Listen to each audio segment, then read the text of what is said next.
Russia నుంచి ముడి చమురు కొంటున్న భారత్పై ఒత్తిడి తెచ్చేందుకు అమెరికా విధించిన అదనపు సుంకాలు నేటి నుంచి అమల్లోకి వచ్చాయి. గతంలో విధించిన 25% అదనంగా మరో 25% కలిపి భారత్ ఎగుమతులపై 50% భారం పడనుంది. మన దేశం నుంచి ఎగుమతయ్యే $48 బిలియన్ వాణిజ్యంపై ఇది ప్రభావం చూపనుంది.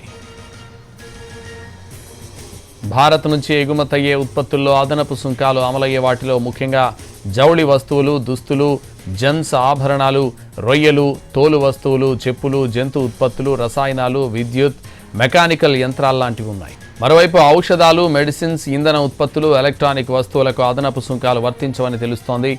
భారత్, బ్రెజిల్లపైనే అమెరికా అత్యధికంగా 50% సుంకాలను అమలు చేస్తోంది. అమెరికా అదనపు సుంకాలతో $48.2 బిలియన్ వాణిజ్యంపై ప్రభావం పడనుంది.